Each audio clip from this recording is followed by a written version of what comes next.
Hi, welcome to our channel చిన్ని creations. ఈ రోజు నేను మీకు మరో మంచి టిప్ తో మీ ముందుకు వచ్చాను.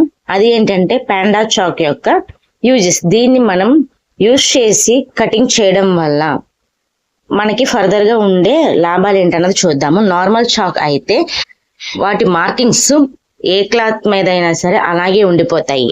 అండ్ ఇది యూజ్ చేయడం వల్ల ఏంటి అంటే ఇది తయారైన విధానం వ్యాక్స్ తో తయారైంది.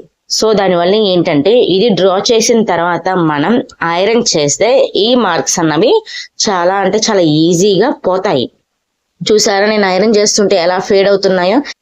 ఈ చాక్ వల్ల యూజ్ ఏంటంటే మనం బ్లౌజ్ కటింగ్ కి ఎన్ని మార్క్స్ వేసినా కూడా బ్లౌజ్ స్టిచ్చింగ్ అయిపోయిన తర్వాత మనం ఐరనింగ్ చేస్తే ఈ మార్క్స్ అన్ని పోతాయి. సో దానివల్ల ఏంటంటే మనం స్టిచ్ చేసిన క్లాత్ కి ఎటువంటి ప్రాబ్లము ఉండదు, బయటకి ఎటువంటి మార్క్ కూడా కనిపించదు. చూసారా మనం ఐరనింగ్ చేసిన తర్వాత ఆ లైన్స్ ఎలా కనిపిస్తున్నాయో. ఇంకొక 2 minutes ఆగితే అసలు ఆ లైన్స్ కూడా కనిపించవు. ఇప్పుడు నార్మల్ డిస్ తో నేను ఒక మార్క్ చేస్తున్నాను, అది ఐరనింగ్ చేసినా పోదు, చెరిపినా పోదు, ఏ విధంగానూ పోదు. కలర్ చాక్ అయితే మాత్రం ఇంకా ఎక్కువగా ఉంటుంది. మీకు కనుక ఈ వీడియో నచ్చినట్టయితే మన ఛానల్ని సబ్స్క్రైబ్ చేసుకోండి, షేర్ చేయండి, లైక్ చేయండి. ఏమైనా డౌట్స్ ఉంటే మన ఛానల్లో కామెంట్ చేయండి, ఎక్స్ప్లెయిన్ చేస్తాను.